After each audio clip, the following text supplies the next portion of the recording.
अस्सलामुअलैकुम वरहमतुल्लाहि वबरकातुहू। उम्मीद करते हैं कि आप तमामी हजरात खैरियत व आफ़ियत से होंगे और दुआ करते हैं कि अल्लाह पाक आप सबको हमा वक्त खुशहाल रखे।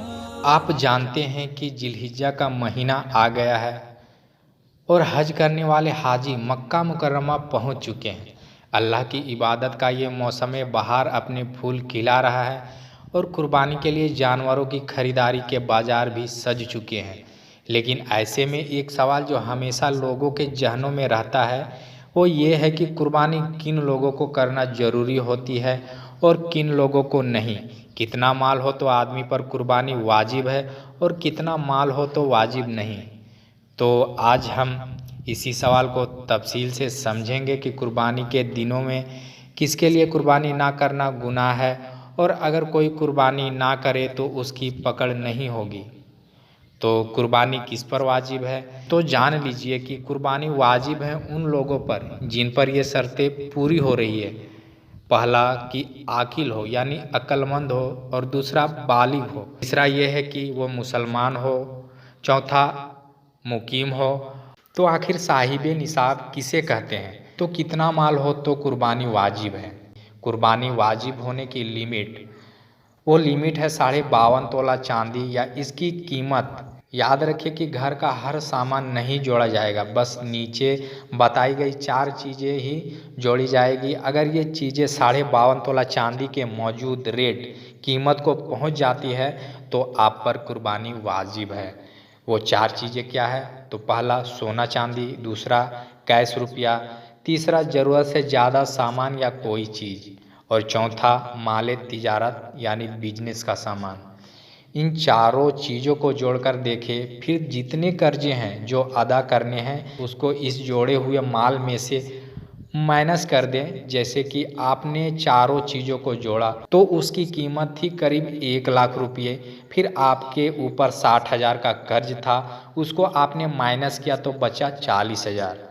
अब आपको देखना है कि क्या 40,000 से 52.5 तोला या उससे ज़्यादा चांदी खरीदी जा सकती है।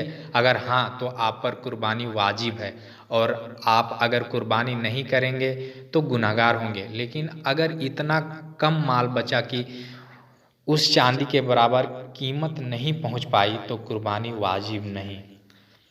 ज़रूरत से ज़्यादा सामान का क्या मतलब है, जैसे आपके पास एक घर है और एक ही गाड़ी और घर की हर चीज़ ऐसी है जिसको आप रोज़ाना इस्तेमाल करते हैं और आपकी ज़रूरत से ज़्यादा इनमें कोई चीज़ नहीं तो आप पर कुर्बानी नहीं।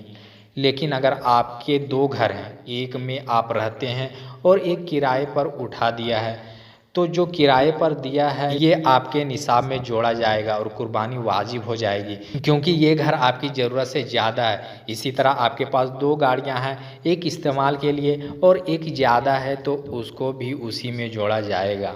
इसी तरह घर का फर्नीचर जो ज़रूरत से ज़्यादा हो या घर में कमरे जो ज़रूरत से ज़्यादा हो या इसके अलावा जो भी चीज़ आपकी मिल्कियत में हो लेकिन ज़रूरत से ज़्यादा हो तो इसको जोड़ा जाएगा और ज़्यादा निकलने पर ज़कात हो या कुर्बानी दोनों फ़र्ज होगी। तो अब बात आती है, क्या औरत पर भी कुर्बानी वाजिब है। अक्सर औरतें ये समझती है कि कुर्बानी सिर्फ मर्दों के जिम्मे है।